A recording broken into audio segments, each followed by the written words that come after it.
More names added to the men's Royal Rumble match. Why this could be the greatest Royal Rumble we've ever seen. And Penta debuts on Raw. How WWE has already made him a bigger name than he's ever been. It's time to roll around the ring.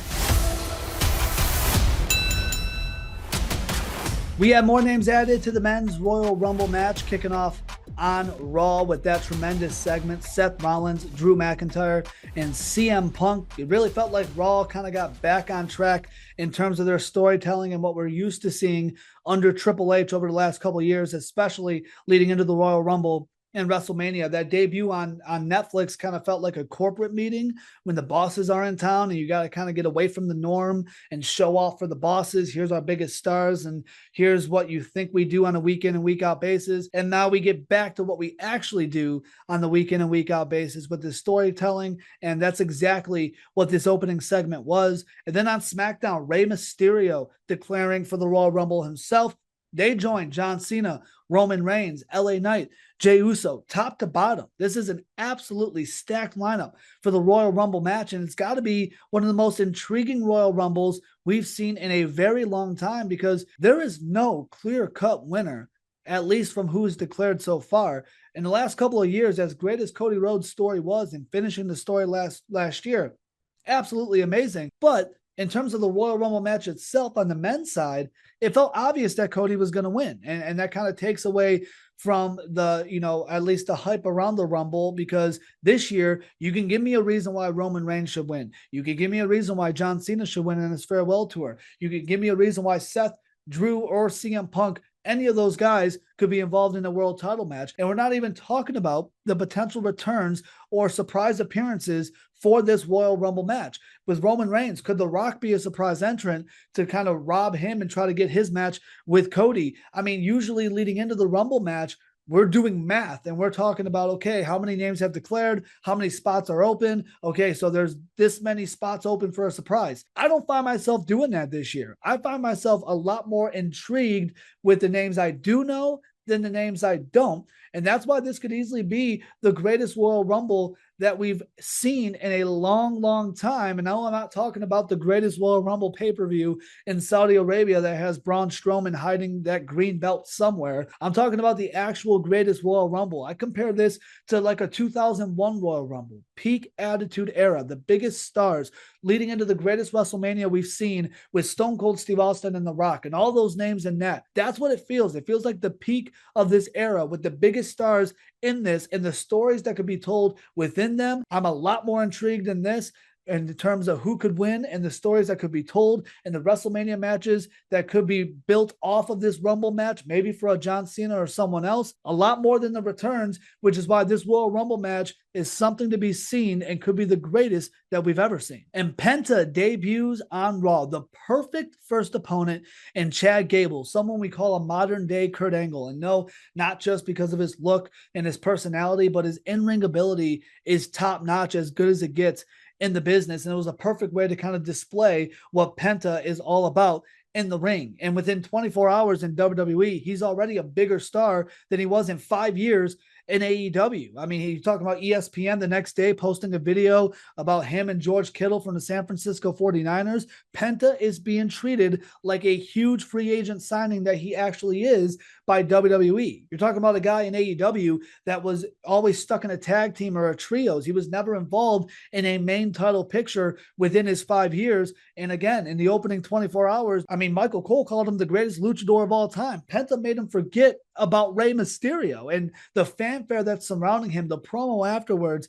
the stage that it's on Netflix, it's on Raw. It's not even just relegated to SmackDown. It's on Raw, which of course is red hot right now because of Netflix. Penta is a huge deal, and all the fanfare that he's getting, to me, is only going to lead to a tremendous heel run. That's going to make his heel run and his heel turn at some point hit that much harder. We know Penta can do very well as a heel, and at some point they're going to have to play into that, and kind of racking up all this babyface fanfare and the opening weeks or months in WWE is a perfect way for him to, whoever he turns on, to me, maybe a Rey Mysterio could be the perfect route to do that. That heel run's going to hit that much harder because of how big of a deal he already is as a babyface. And if you're in AEW and your contract situation's kind of up in the air, as we've heard about with a Rey Fenix or Ricky Starks, you got to look at them with Penta and say, well, that could be me, right? Look at Ethan Page in NXT. You don't even need to be on the main roster to be treated and looked at as a bigger deal than what we're seeing in AEW. And Penta is another perfect example of that. Also on Raw, Lyra Valkyria winning the Intercontinental title, defeating Dakota Kai in the finals for that one. And this just felt like it should have been Dakota Kai's moment. I don't know that Lyra Valkyria has enough babyface fanfare behind her and support to give her a moment like this. This is a historic first ever moment, right? On the SmackDown side of things with the US title, they gave it to a heel in Chelsea Green, but it's someone in Chelsea Green as a heel that is over with the crowd a lot more than Lyra is as a babyface. Yes, they boo Chelsea Green, but it's well known how much people appreciate and respect the character work that Chelsea Green has put in the industry leading in, and of course, since coming over to WWE. Lyra Valkyria, I don't have anything against her specifically. She is great. I don't know that she's at that level, and Dakota Kai has been around with Damage Control and around on the main roster a lot more, that it felt like the fans kind of supported and were behind her more, which made her make a lot more sense for this moment. I know her injuries maybe got in the way of this, and she's kind of been on and off in terms of being available and healthy on the main roster, but this felt like it should have been a Dakota Kai moment. I don't hate Lyra winning it, but Dakota Kai should have got this moment. And Gunther will defend his World Heavyweight title against Jey Uso at Saturday night's main event. This exactly a week before the Royal Rumble. So Jey Uso's already declared for the Rumble match, but he's going for the world title. It's fine. Look, a lot of people thought Gunther was going full babyface at the end of 2024 and him doubting himself and maybe breaking off from Ludwig Kaiser and, with Damian Priest and Finn Balor. And he maybe is, right? But this is kind of a reminder that Gunther is not going to be and will never be your stereotypical smiling babyface champion. Gunther is always going to be Gunther because this is what we love about Gunther. If Gunther were to come out being that typical babyface, it would be a different person, and you're risking fans losing the love and respect and admiration for his character. We love Gunther for the dominant way that he is. I do think he needs to start going up against heels very soon throughout 2025, and they can still do that with someone like a Logan Paul, who's the biggest heel of all of them. But for right now, this was just a reminder, putting him up against the biggest babyface in the company and Jey Uso. But it also serves for Jey Uso to remind us that we are still keeping him separated from the bloodline. And that's exactly what they're doing. Yes, he went back for War Games, but this is a reminder that, hey, WWE still looks at him as a big main event world title level star, at least to be in the picture. And even though he went back to the bloodline, we're not going to relegate him and kind of rewind him back into a tag team with the Usos. They're even giving Jimmy Uso his own vibe on SmackDown. So they're doing a nice job of separating them from the bloodline, but specifically Jey Uso, with how over and popular he is. Putting him in this world title match is a little friendly reminder, even though he won't win it, it's a reminder that, hey, we're going to keep him in this kind of world title main event sphere. Even though we brought him back to the bloodline, we're not going to keep him there. We realize how over he is, and this is a reminder of that. He won't win this match, but Jey Uso is still being treated like a main event level star. And SmackDown saw a video package for the return of Charlotte Flair, most likely in the Women's Royal Rumble match. And, love to see Charlotte back. We know how great she is. And I got to say something that I know a lot of people would disagree with, and I usually would. A lot of people complain about the fact that Charlotte Flair is always involved in the title picture, but it makes a lot of sense to have her be the one to challenge Tiffany Stratton for that women's title at WrestleMania, to be that first big title defense for Tiffany Stratton. The similarities are there between Tiffany and Charlotte, them coming up from NXT, their abilities in the ring, the appearance, their vibe, everything about them is very similar. It's a perfect way to kind of pass the torch a little bit. Charlotte's not done, and I realize that, but for Tiffany to get her first big moment as champion at WrestleMania, Charlotte Flair's the perfect route to go with that. Now, I don't think Charlotte should win the Royal Rumble. I think you leave that moment for someone else. Charlotte, of course, has already gotten that moment. I think Charlotte can win the Elimination Chamber, or however else they decide a number one contender to get to Tiffany Stratton. The winner of the Women's Royal Rumble match should be the one to challenge potentially Rhea Ripley in the title that she holds at WrestleMania. But you also got to remember, there's a lot more time between Royal Rumble and WrestleMania than we're used to. WrestleMania is not until the end of April, so we're assuming Rhea Ripley and Tiffany Stratton will still be champions by them, but we can't always assume that. I would have the winner of the Women's Royal Rumble go for the title that Rhea is currently holding, but I would make sure that Charlotte Flair and Tiffany Stratton is your WrestleMania title match on that side of things, and Tiffany Stratton has to be the one to go over. Also a big deal, WWE announcing their agreement with TNA, making it official for crossovers. And they mentioned it for NXT, but also for WWE weekly shows, for PLEs. And this is just a huge deal specifically for TNA. And I mean, this just feels as if they're on pace in the coming years to take over the number 2 spot in the wrestling industry back from AEW. Look, AEW is struggling right now in terms of attendance and live events, in terms of their ratings, and in terms of the reaction to the product on a week in and week out basis, where people are kind of giving up on Tony Khan, the booker. There is not many people left defending what we're seeing on AEW TV week in and week out. The money is still there because it's Tony Khan and his family, which means the names are still there, and that's what kind of keeps people coming back. But if you look at TNA, they got the most popular guy in wrestling right now that could be in WWE at some point because of the crossover, in Joe Hendry. If Joe Hendry shows up at the Royal Rumble, that's going to be one of the loudest crowd reactions we've ever heard, and he's in TNA. They also have familiar names in the Hardys and Nick Nemeth or Dolph Ziggler, right? But they're not taking over the way Chris Jericho does in AEW, right? And the crossovers here, to have this deal with WWE on a consistent basis of some sort, even if it is NXT, because with Shawn Michaels running things in NXT, NXT is also on the rise. To have TNA a part of that is a big deal. I would have some of your newer names that people aren't as familiar with to kind of come over to WWE to kind of, okay, I know who these people are. I like them. Now I want to go watch them in TNA. And of course, you have the familiar names, the possibilities of the Hardys being back on the WWE TV, or the possibility to have people who have the history in TNA, AJ Styles, Drew McIntyre, Cody Rhodes, huge names to show up on TNA TV is only going to add to the hype and the fanfare around TNA, and what could lead to higher ratings, higher crowd attendances, and then the more of a rise to TNA into that number 2 spot in the wrestling industry. Now, it's going to take a couple of years. Don't get me wrong. I'm not saying they are the number 2 company and so on. This needs to be handled right, but they're on pace to get there right now. And when you look at the trajectory from AEW and the kind of response fans are giving to that product, and now you give this deal, TNA with WWE, TNA is on the rise, and they could easily be on track to being that number 2 company in the wrestling industry. Let's talk about AEW. Let's talk about that Death Rider storyline. And it took a lot of heat for that 12-man tag on Collision when Tony Khan announced that. And I feel like it's got to be the most critiqued storyline in AEW in a long time. And the reasoning is because, and as much as AEW fans don't want to hear this, it's because we actually had a lot of hope for this storyline. When it first started and Moxley took out Danielson, formed this group, talked about taking over AEW and kind of almost feeling like an NWO vibe. And Jon Moxley, of course, is as big of a name as he is.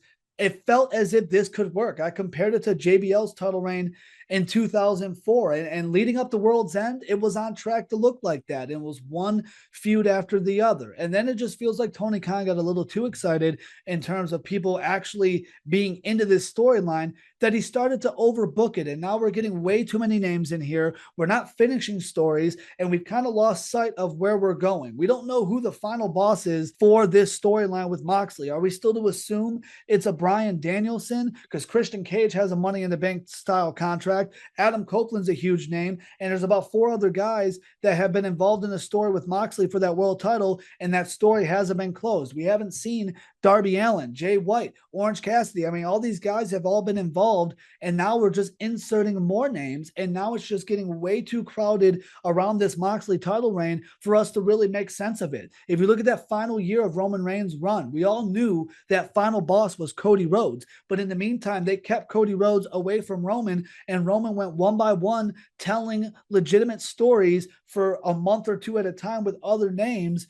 and then finishing those stories before finally getting to that final boss. It doesn't feel like Moxley is finishing any stories. We're just adding one name after the other, after the other, after the other, and yet keeping this title on Moxley. It's gotten way too crowded. It's a storyline that had a lot of potential to kind of rise AEW in terms of their world title picture and in terms of their storytelling with the names involved. I haven't lost all hope for this. I'm hoping this Copeland storyline can kind of get it back on track. It could lead to a Darby Allin storyline and maybe a Danielson return. I don't know what to do with Christian in that contract, but there's way too much going on. Tony Khan had a good thing here when it comes to this storyline, and he started to overbook it, and he's lost most of the crowd with this storyline. On the bright side for AEW, Samoa Joe back in AEW and back with Hook, saving him from Christian Cage. In the Patriarchy, he will face Nick Wayne on Dynamite. And look, I absolutely love Samoa Joe, and I love him with Hook. I think it makes a lot of sense.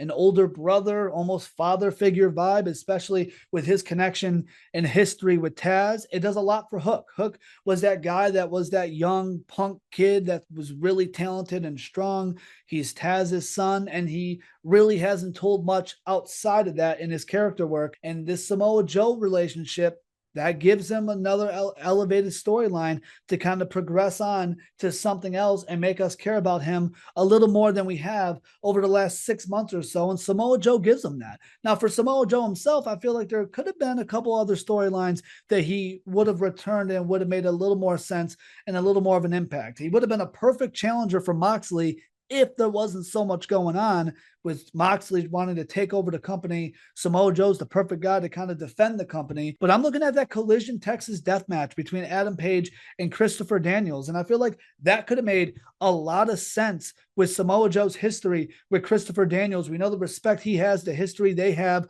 from their days in TNA. And it would have been a perfect next level storyline for both Adam Page and Samoa Joe. I mean, Christopher Daniels got beat down, bloodied, attacked after the match, and basically went into retirement. Tony Khan went out and posted a thank you to Christopher Daniels after he got beat down on Collision. What are we thanking him for? He got beat down the way he did. There was no proper send-off on screen for Daniels and what could have been his final match. Samoa Joe coming out to save Daniels and kind of lift him up and give him that final applause from the crowd. That would have been the perfect way to do it. And it also would have given both Adam Page and Samoa Joe another quality storyline and a quality pay-per-view match or two between the two coming up in the coming months. I felt like that would have made a little more sense for Samoa Joe's return. I don't hate him with Hook, though. That older brother figure, that comedy figure that he has with Hook, it all works. And I love that return on Dynamite. And Toni Storm earning her world title shot. She will challenge Mariah May for the women's title in Australia at Grand Slam. And look, this could easily be the most entertaining story in AEW coming up in the next few weeks. And what takes away from it is the fact that they're not promoting Grand Slam in Australia. This is the only match on the card. They're not promoting it anywhere else. And it takes away from how big of a deal this match actually is. Is this turning into just a live event or whatever it is? Because as good of a story this is, Toni Storm acting like the rookie who's never been in AEW clearly has lost her mind, being paired up with someone she has a history with, and Mariah May, and the story that those two can tell moving forward. I mean, that's going to be top notch. And Toni Storm continues to be the best storyteller in the women's division, which is why she deserves this spot. Mariah May should retain. Mariah May's title reign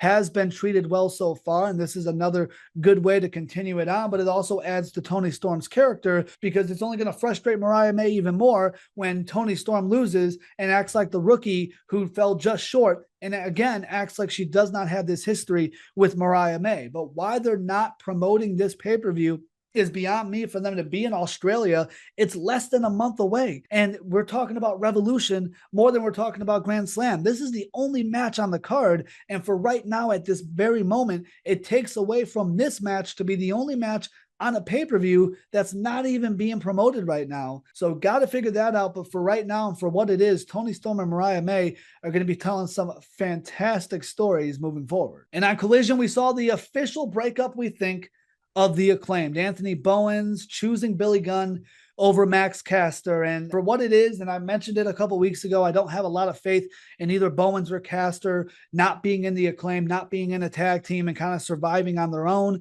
maybe in ROH, maybe not. But I have more faith in Anthony Bowens in a tag team with Billy Gunn than I do with Max Caster by himself. Max Caster, of course, is getting heel heat. That's what they want.